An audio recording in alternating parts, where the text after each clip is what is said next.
악을 행하는 자들 때문에 불평하지 말며 불의를 행하는 자들을 시기하지 말지어다. 그들은 풀과 같이 속히 배임을 당할 것이며 푸른 채소같이 쇠잔할 것이미로다. 오직 하나님을 의뢰하고 하나님이 원하시는 그 뜻을 이 땅에서 머무는 동안 성실히 행할 수 있도록 오늘도 은혜의 길로 인도하시는 하나님을 찬송합니다. 하나님을 기뻐할 때에 우리 하나님의 마음의 소원이 우리 안에서 이루어질 것을 믿사오니 오늘도 하나님 앞에 잠잠히 참고 기다리며 주어진 모든 시간 속에 기도와 성실로 주 앞에 나가게 하여 주옵소서. 예수님 이름으로 기도하옵나이다. 아멘. 여러분 혹시 김문일 선교사라고 아십니까? 중국 선교사인데요. 오래전에 저랑 비슷한 시기에 이제 중국 선교를 하다가 미국에 와서 버뱅크 쪽에서 한마음 교회를 개척을 했고, 그리고 사임을 하고 러시아 선교사로 갔습니다. 근데 이분 내외분이 코로나 초기 증상이 있나 봐요. 긴급 기도 제목이 왔는데 검사를 받지를 못합니다. 한국에 있는 지인 의사한테 전화를 통해서 진단을 받은 것 같아요. 왜 그랬냐면 선교사가 이 코로나 증상이 있으면 바로 추방이 되기 때문에요. 그래서 기도 부탁이 왔는데, 사실 선교사들이 위험이 올 때는 이제 지혜롭게 피하는 사람도 들어 있긴 하지만은 대부분 목숨 걸고 해버립니다. 그 자리에서. 이제 사스나 메르데스 뭐 이런 거 있을 때 현장에 남아서 끝까지 현장 지키고 오히려 거기서 김치를 담아서 현지인들에게 나눠주기도 하고 이런 경우가 왕왕 있습니다. 대부분입니다. 우리 선교지의 선교사님들 위해서 함께 기도하는데요. 오늘은 특별히 김문일 선교사님 부부가 하루속히 치유가 될 수 있도록 하나님께서 뭐 김치뿐이겠습니까? 어떤 특효약이라도 현장에서 공급을 해주시면 됩니다. 하나님의 기적 같은 방법으로 치유하셔서 현장에서 목숨 걸고 정말 추방당할까 봐, 추방이 그게 뭡니까? 오히려 쉬러 나오는 건데 그거를 피하고 있습니다. 정면 돌파를 하고 있는데 진짜 선교사죠. 우리 합심으로 함께 간절히 주님 앞에 중보하겠습니다. 아버지 하나님, 이 아침에도 하나님의 충성된 종들, 선교지에서 목숨 드리고 최선을 다하고 있는 우리 동료들을 주님 앞에 올려드리며 간절한 마음으로 기도합니다. 하나님, 저들 가운데 은혜를 입혀 주옵소서. 하나님께 헌신하고 현지에 온전히 뼈를 묻을 각오로 헌신하는 저들을 주님 불쌍히 여기시고 아버지 하나님께서 치유하시는 치유의 역사가 일어나기를 간절히 원합니다. 정확한 진단도 받을 수가 없는 상황, 처방도 치료도 할 수 없는 상황을 주님이 아시지 않습니까? 이럴 때 하나님의 기적의 역사가 일어나게 하여 주옵소서. 놀라운 아버지 하나님의 충만한 은혜가 그들 가운데 나타나게 하시기를 간절히 원합니다. 우리 김문일 선교사님 부부를 하나님의 장중에 붙들어 주시고 우리 아버지 하나님의 거룩한 능력으로 덮으셔서 아버지 하나님 주께 충성하는 자들, 하나님 앞에 목숨을 드리는 자들이 우리 아버지 하나님의 영광을 마음껏 드러낼 수 있도록 주여 은혜 베풀어 주시기를 간절히 원합니다. 저들뿐만 아니라 온 선교지에서 사력을 다하고 헌신하는 우리 귀한 선교사님들 한 분 한 분을 아버지 하나님의 귀한 장중에 붙들어 주시고 능력과 기적으로 함께하여 주옵소서. 온전히 치유하여 주시고 아버지 하나님의 귀한 십자가 보혈로 저를 덮으셔서 깨끗이 치유함으로 말미암아 현지인들이 다시 한번 우리 주님을 만나며 경험하며 주께 영광 드리게 하여 주옵소서. 중보하는 자들을 더 많이 일으키시기를 원하며 예수님 이름으로 기도하옵나이다. 아멘. 아멘. 예레미야 50장입니다. 11절부터 20절까지 말씀입니다. 예레미야 50장 11절로 20절의 말씀을 합독하십니다. 나의 소유를 노력하는 자여, 너희가 즐거워하며 기뻐하고 타작하는 송아지같이 발굽을 구르며 군마같이 우는도다. 그러므로 너희의 어머니가 큰 수치를 당하리라. 너희를 낳은 자가 치욕을 당하리라. 보라, 그가 나라들 가운데의 마지막과 광야와 마른 땅과 거친 계곡이 될 것이며 여호와의 진노로 말미암아 주민이 없어 완전히 황무지가 될 것이라. 바벨론을 지나가는 자마다 그 모든 재난에 놀라며 탄식하리로다. 바벨론을 둘러 대열을 벌이고 활을 당기는 모든 자여 화살을 아끼지 말고 쏘라. 그가 여호와께 범죄하였음이라. 그 주위에서 고함을 지르도다. 그가 항복하였고 그 요새는 무너졌고 그 성벽은 허물어졌으니 이는 여호와께서 그가 행한 대로 그에게 내리시는 보복이라. 그가 행한 대로 그에게 갚으시는도다. 파종하는 자와 추수때 낫을 잡은 자를 바벨론에서 끊어버리라. 사람들이 압박하는 칼을 두려워하여 각기 동족에게로 돌아가며 고향으로 돌아가리라. 이스라엘은 흩어진 양이라 사자들이 그를 따르는도다. 처음에는 아수르 왕이 먹었고 다음에는 바벨론의 느부갓네살 왕이 그 뼈를 꺾도다. 그러므로 만군의 여호와 이스라엘의 하나님이 이와 같이 말하노라. 보라, 내가 아수르의 왕을 벌한 것 같이 바벨론의 왕과 그 땅을 벌하고 이스라엘을 다시 그의 목장으로 돌아가게 하리니 그가 갈멜과 바산에서 양을 기를 것이며 그의 마음이 에브라임과 길르앗산에서 만족하리라. 여호와의 말씀이니라. 그날 그때에는 이스라엘의 죄악을 찾을지라도 없겠고 유다의 죄를 찾을지라도 찾아내지 못하리니 이는 내가 남긴 자를 용서할 것임이라. 아멘. 우리가 예레미야서를 쭉 이렇게 읽으면서 처음부터 끝까지 갖게 되는 이제 여러 가지 의문이 있습니다만은 그 중에서 하나가, 아무리 하나님의 음성을 듣고 말씀을 받았다 하지만 이 예언자가 이렇게 정치적 발언을 해도 좋은가라는 것입니다. 요즘 같은 때에 만약에 제가 미국 정치에 대해서, 한국 정치, 북한 정치, 일본 정치에 대해서 말을 하면 여러분들은 어떻게 생각할까요? 가만히 계실 분이 거의 없을 거예요. 예. 예레미야서를 보면 예레미야가 예언자라고 하기보다는 어떤 시사 해설가, 그 가운데서도 국제 전문가 같은 이 정치에 관여한 그런 느낌이 듭니다. 뭐 바벨론은 어떻게 될 것이다, 애굽은 어떻게 될 것이다, 모압은 이렇게 될 것이다, 암몬은 이렇게 돼, 그래서 우린 이렇게 해야 되는 거야. 예, 그저 아니 우리가 회개하면, 하나님의 말씀을 잘 지키면, 우상 숭배하지 않으면, 뭐 이런 어떤 원칙적인 것만 말하면 되겠는데 너무 구체적으로 지금 언급을 하고 있습니다. 그래서 우리는 의문이 생겨요.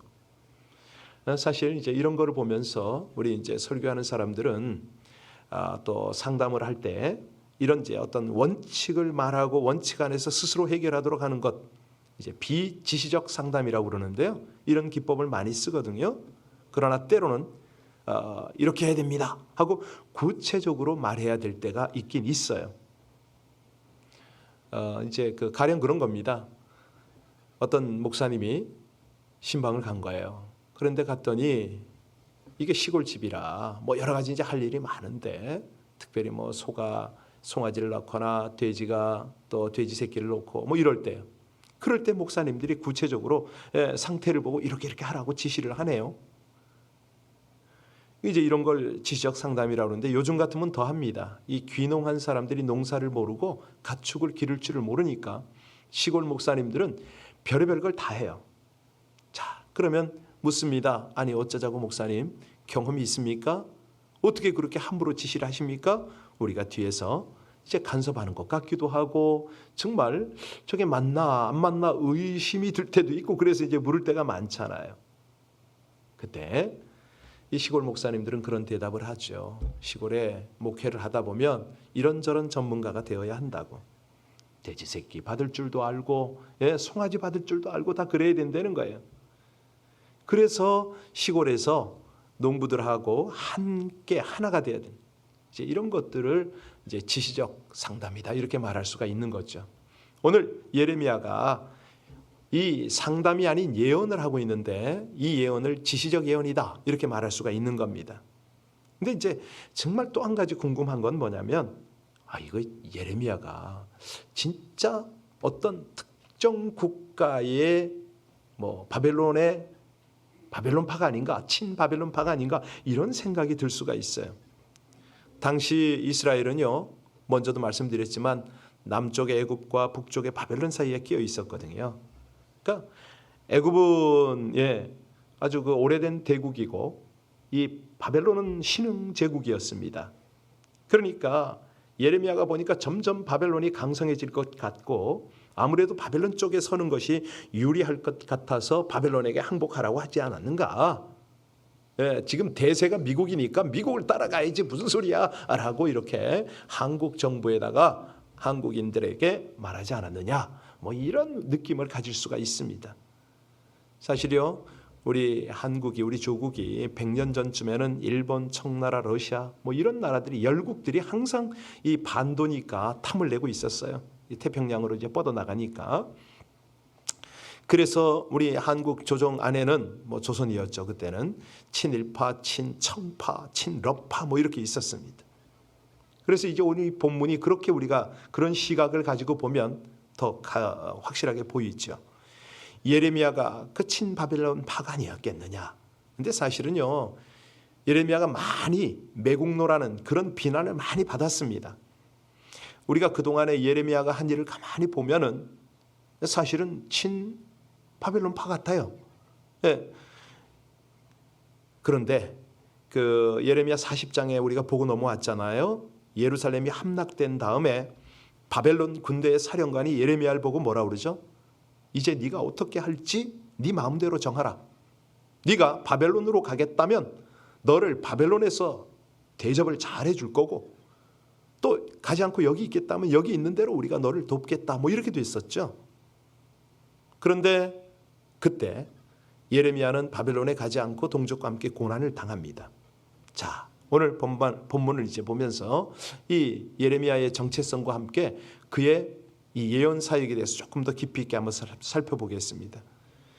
예레미야가 오늘 본문을 보면은 바벨론도 망할 것을 알았어요. 아주 망해도 참혹하게 망할 것을 알고 있었어요. 바벨론을 뭐라고 그랬냐면 광야와 마른 땅과 거친 계곡이 될 것이다. 심지어는 주민이 살질 않아서 황무지가 되고 지나가는 사람마다 놀라고 탄식하게 될 것이다. 이걸 알고 있었어요. 자, 왜냐하면 이 바벨론을 공격할 때 화살을 아끼지 않고 퍼붓는다 그렇게 되어 있거든요. 16절 보겠습니다. 우리 16절 말씀 같이 읽겠습니다. 파종하는 자와 추수때 낫을 잡은 자를 바벨론에서 끊어버리라. 사람들이 그 압박하는 칼을 두려워하여 각기 동족에게로 돌아가며 고향으로 도망하리라. 보니까 여기서 바벨론에 농사하던 사람들이 누굴까요? 예, 그 사람들은 외국인 노동자였습니다. 우리 LA로 말하면 우리 뭐 히스패닉이라든가 이런 사람들을 말하는 거예요. 그들이 다 어디로 간다고요? 자기 나라로 도망갈 것이다. 그러니까 예레미야는 이 바벨론이 잘 될 거라고 생각을 했기 때문에 유다 보고 항복하라 이렇게 한 것이 아닙니다. 뭐 자기가 잘 되기를 바라서 그런 것도 아니고요. 바벨론의 군대 사령관이 바벨론 오면 잘 대접해 주겠다 할 때, 아니 그렇다면 거기를 가야 되잖아요. 예, 바벨론이 강하기 때문에 바벨론에게 항복하라는 거 아닙니다. 참혹하게 망할 것을 너무 잘 알고 있었어요. 그런데 왜 바벨론 편에 서라고 했냐면 그것이 하나님의 뜻이기 때문에. 오해받았죠. 감옥에 갇혔지요. 뭐 얼마나 어려움을 당했습니까? 그래도 변함없이 바벨론에게 항복하라고 외쳤던 거죠. 자, 유다 사람들이 이 바벨론에게 항복해야 되는 이유가 있다면 뭐죠? 딱 하나입니다. 이 우상을 숭배했기 때문에, 하나님의 징계를 받아야 되기 때문에, 하나님이 그렇게 하시겠다고 하셨기 때문에 이 벌을 받으려면 바벨론이라는 회초리로 맞는 것이 낫다는 것을 예레미야는 알고 있었던 거죠. 맞을 때는 아파요. 그러나 하나님께서 얼마 뒤에 회복하시고 돌아오게 하실 것을 알고 있었기 때문에 바벨론에게 항복해라. 지름길로 가라. 제대로 혼 좀 나고 그리고 빨리 회복이 되어라. 이런 뜻입니다. 자, 예레미야는 바벨론이 왜 망할지도 알고 있었다고 그랬잖아요. 바벨론이 왜 망해야 됩니까? 오늘 14절 끝부분을 보면 나오는데요. 그 첫째가 여호와께 범죄했기 때문입니다. 14절 같이 읽겠습니다. 바벨론을 둘러 대열을 벌이고 활을 당기는 모든 자여 화살을 아끼지 말고 쏘라. 그가 여호와께 그렇습니다. 하나님께 범죄하면 그냥 말 그대로 그냥 폭탄을 맞는 겁니다. 화살 폭탄 그냥 막 쏟아지는 거죠. 15절도 보시기 바랍니다. 15절 뒷부분을 이제 보겠습니다. 같이 있습니다. 그 주위에서 고함을 지르리로다. 그가 항복하였고 그 요새는 무너졌고 그 성벽은 허물어졌으니 이는 여호와께서 그가 행한 대로 그에게 내리시는 보복이라. 그가 행한 대로 그에게 자, 그러니까 왜 망한다고요? 행한 대로, 뿌린 대로 거둔다 이겁니다. 하나님은요, 지금도 역시 같습니다. 범죄하는 사람을 벌하시고 사람들이 행한 대로 갚으십니다. 거두게 하시는 거죠. 자, 그래서 우리가 해야 될 일, 이 믿음 생활할 때는 어떤 일을 하라고요? 예, 선한 일을 많이 하라는 거예요. 좋은 열매를 많이 심으라는 거죠. 하나님께서 좋은 것으로 갚으시니까. 자, 바벨론이 망할 것이라고 예언하는 것은요, 어떻게 생각하면 어처구니 없습니다. 왜? 바벨론이 너무너무 강했기 때문에. 15절 앞부분에 뭐라고 그랬습니까? 정말 말씀하기 어려운 예언을 했어요. 그 요새는 무너졌다. 성벽은 허물어졌다. 왜냐하면 당시에 이 이야기를, 이 예언을 하고 있을 당시에 이 바벨론의 성벽은 너무 높고 튼튼했습니다. 난공불락이었습니다. 이게 무너지리라고는 누구도 생각하는 사람이 없었죠. 그런데 예레미야는 하나님이 하시면 이 바벨론 성이 무너지는 것은 문제가 아니다. 이러니까 하나님께서 예레미야에게 말씀을 맡기는 거죠. 아주 담대합니다. 요동하지 않고 타협하지 않습니다. 그리고 조금도 의심하지 않습니다. 여러분, 오늘 이제 이런 내용을 보면서 우리 삶에 무엇을 적용해야 되느냐? 하나님께서 유다를 회복하시려고 이렇게 바벨론을 들어 썼고 이제 때가 되면 바벨론을 다 망하게 하잖아요. 그러면 우리의 영적 시선은 회복에 가 있어야 되거든요. 자, 회복의 전제 조건이 뭐냐? 하나님의 용서가 있어야 되잖아요. 하나님의 은혜가 있어야 되잖아요. 그것은 방법은 하나님의 용서를 받고 하나님의 은혜를 받는 방법은 뭡니까? 하나님의 메시지를 있는 그대로 받는 거죠. 하나님은 지금도 범죄하는 사람을 벌하시고 사람이 행하는 대로 갚는다. 이건 뭐냐면 제발 그 일을 하지 말라 이거 아닙니까? 20절 보시기 바랍니다. 20절 보면은 우리 하나님의 은혜가 거기 있는데요. 같이 읽습니다. 여호와의 말씀이니라 그날 그때에는 이스라엘의 죄악을 찾을지라도 없겠고 유다의 죄를 찾을지라도 찾아내지 못하리니 이는 내가 남긴 자를 용서할 것임이라. 무슨 말씀입니까? 놀라운 축복의 말씀 아니에요? 예수님의 말씀이 생각이 나지요. 아니 베드로가 그러잖아요. 그냥 발뿐만 아니라 몸도 좀 씻겨달라고. 그럴 때 예수님 뭐라고 그러셨죠? 이미 목욕한 자는 발밖에 씻을 필요가 없느니라. 왜? 온 몸이 깨끗해졌으니까. 우리가 살아가면서 발은 자주 더러워지잖아요. 그런데 예수님이 그 말씀을 하시는 거예요. 몸을 더럽히지 말라고. 믿음을 더럽히지 말라는 거죠. 믿음을. 하나님 앞에서의 신앙생활을 더럽히지 말아라. 이 말씀은 어쩌면요, 예레미야 31장 31절로 34절까지의 말씀을 요약한 겁니다.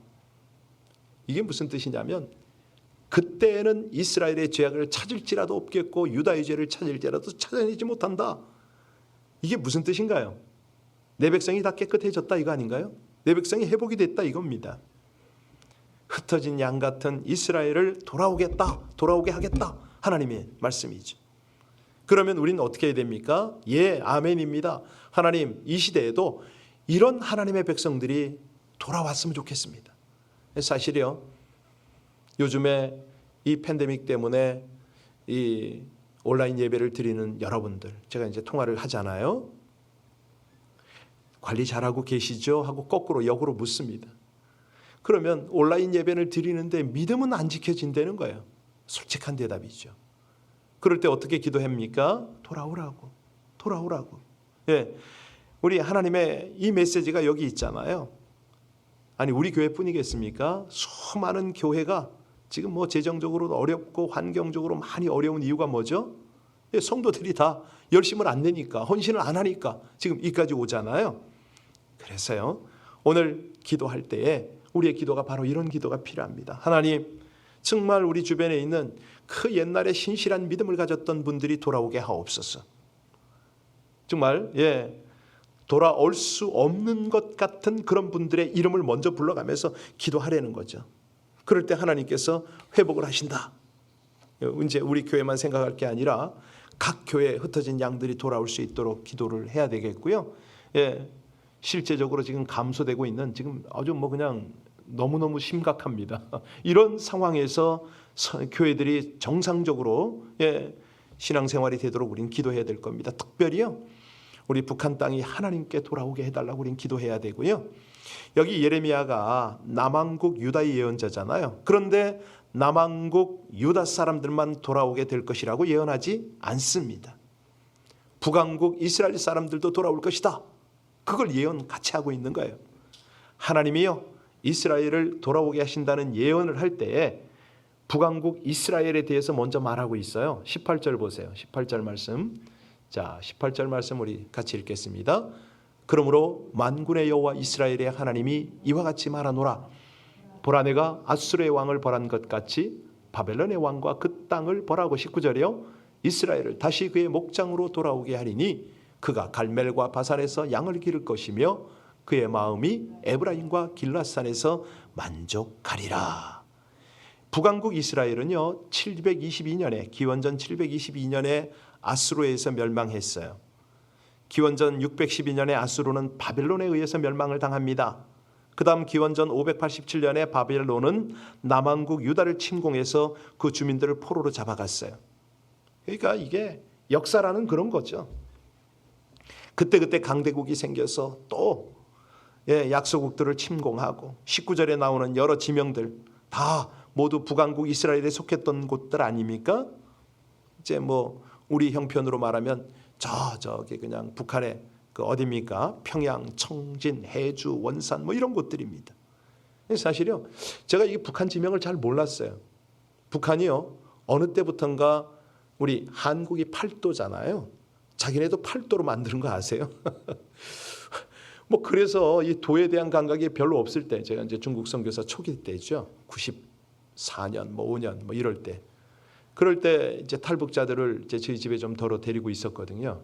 그때 평양 근처 평성이라는 데서 왔다는 거야. 그러면서 무슨 도 얘기를 하는데 이거 못 알아듣겠더라고요. 지도 공부를 다시 했죠. 한국 지도 가지고는 이제 잘 몰랐죠. 그런데 이제 거기 가서 북한 지도를 구해가지고 그때 보고 그 북한을 위해서 기도하게 됐더랬습니다. 그렇습니다. 우리가요, 성경을 이렇게 보면은 바로 그런 어떤 배경들이 참 많아요. 여기 갈멜은 동산이고 포도원이란 뜻이거든요. 나무도 많고 기름지고 이 바산은 부드러운 땅이다 이런 뜻인데 요단 동편에 있는 비옥한 땅입니다. 이런 땅들이 여기에 보면은 다 저주가 다 초토화가 되잖아요. 북한이 꼭 그래요. 일례로요, 이 압록강이나 두만강가에 가서 북한 땅을 바라보면 강 하나 사이인데 어쩌자고 이 중국 땅에는요, 불빛도 호화찬란하고 농작물도 그렇게 잘 돼요. 근데 북한 땅은 완전히 벌거벗은 땅이에요. 산 꼭대기까지 개간을 했는데 거기 심어본들 뭘 심겠습니까? 거름이 거기 있길 합니까? 뭐가 자라겠습니까? 말 그대로 그냥 옥수수가 키가 중국 쪽에는 사람 키보다 높고 열매도 실한데 북한 쪽에는 허리만큼도 안 와. 아주 열매라고 해봐야 그냥 손바닥만도 안 해요. 왜 그러냐면 우상을 섬겼기 때문에, 아니 지금도 우상을 그렇게 그냥 섬기고 있기 때문에 하나님의 복이 그 땅을 떠나는 거죠. 초토화가 됩니다. 아이들도 키가 작고 뭐 그때 14살 된 애들, 탈북한 어린애들 이렇게 보면은요, 딱 9살처럼 보여요. 얼마나 못 먹고 키가 안 크고 안 자라니까. 그 저주가 그렇게 거기에 임하면 그렇게 됩니다. 그래서 오늘 이 아침에 우리가 기도할 것이 정말 하나님을 떠난 믿는 백성은 물론이지만 무엇보다도 하나님의 용서와 은혜가 필요한 모든 이들을 하나님 앞에 올려드리면서 기도를 해야 됩니다. 어느 날 갑자기 이런 해결점이 올 수도 있어요. 옛날에 그 독일 수상이 한국에 다녀간 적이 있잖아요. 그때 기자들이 물었어요. 동독과 서독의 통일이 언제쯤 이루어지겠습니까? 그랬더니 그 수상의 이야기가 빠르면 한 10년, 늦으면 한 20년을 봅니다. 그랬거든요. 그 수상이 돌아가고 그 해에 통일이 됐어요. 사람은 알 수가 없습니다. 하나님이 하시면 놀라운 역사가 일어나는 거죠. 자, 오늘 본문을 통해서 우리 하나님은 회복을 우리에게 말씀하십니다. 그런데 그 회복을 위해서 필요한 것은 하나님의 용서입니다. 하나님의 은혜입니다. 하나님의 용서와 은혜를 받으려면 어떻게 해야 됩니까? 우리들은 회개의 기도밖에 없죠. 회개의 삶인 것이죠. 자, 그래서 하나님은 우리에게, 아니 포로된 자들에게, 멸망당하는 바벨론에게도 하나님은 희망을 주십니다. 소망은 하나님께 있다는 거죠. 죄에 빠져 매일 실패하는 우리의 삶이지만 우리가 하나님의 백성이기 때문에 하나님은 우리를 위해서 싸우시고 끊임없이 회복하려고 오늘도 일하고 계십니다. 함께 기도하시겠습니다. 죄사함의 용서와 은혜로 완전한 회복에 이르게 하시는 하나님의 구원을 찬양합니다. 성도와 교회를 거룩하게 하시려 죄를 심판하시고 악을 대적하시며 대속의 은혜를 베푸시니 감사를 드립니다. 마지막 그날을 맞기까지 죄의 세력과 타협하지 않고 진리 편에서 싸우게 하여 주시옵소서. 혹 타인의 범죄를 볼 때 동일한 범죄에 빠지지 않도록 교훈 삼고 중보하며 기도하게 하여 주옵소서. 하나님의 용서와 사랑으로 회복을 입은 자, 그 남은 자답게 정결하고 겸손한 삶으로 구원을 증거하길 원합니다. 용서와 은혜로 온 세상을 회복시키는 예수님 이름으로 기도하옵나이다. 아멘. 오랫동안 보지 못한 우리 지체들 생각할 수 있도록 성령님이 우리의 기도를 이끌어 주셨으면 참 좋겠네요. 여러 교회들, 특별히 우리 북한 땅 어려움을 당하고 있는 선교지 위해서 이 아침에 특별히 하나님의 용서와 회복이 그 땅에 일어나게 하여 달라고, 회복이 일어나게 해달라고 우리 함께 예레미야의 심정을 가지고 함께 같이 중보하며 기도하겠습니다. 오직 아버지 하나님의 은혜로 이 백성들이 주 앞에 있나이다. 하나님, 우리가 이 아침에도 중보를 심고 하나님의 회복을 거둘 줄로 믿습니다. 오 아버지 하나님, 하나님께서 주시는 귀한 은혜 가운데 저희들 감사로 찬양으로 기도하게 하셨사오니 아버지 하나님, 우리의 기도가 멈추지 않게 하여 주옵소서. 신실하신 하나님, 정말 입을 읊조리고 마음을 쏟아 하나님 앞에 간절한 기도를 드리기를 원하나이다. 오 아버지 하나님, 생각뿐인 기도가 아니라 하나님 앞에 고백을 드리고 우리 아버지 하나님 앞에 우리의 중심을 드리는 아버지 하나님, 우리 깊은 영의 기도가 주 앞에 드려지게 하여 주옵소서. 할렐루야, 감사합니다. 이 아침 중보하다가 하나님의 마음을 깊이 알아가게 하시고 이 아침에 정말 주님과 함께 동역을 하는 아름답고 복된 시간이 되어지게 하여 주시옵소서. 할렐루야. 은혜 위에 은혜를 더하시는 하나님을 찬송합니다. 감사합니다. 우리 교회 성도들을 하나님 앞에 올려드리며 기도하고 아버지 하나님, 믿음이 있노라 하지만 정말 열심을 내지 못하는 성도들을 주 앞에 올려드리며 기도하며 특별히 미국 땅 대선을 앞두고 있는 이 땅, 하나님, 우리 어려움을 당하고 있는 혼란스러운 우리 조국 땅, 또 저 북한 땅 억눌림을 당하고 있는 모든 공산국가 주님 앞에 올려드리며 기도하는 이 아침이 되어지게 하여 주옵소서. 할렐루야. 하나님 감사.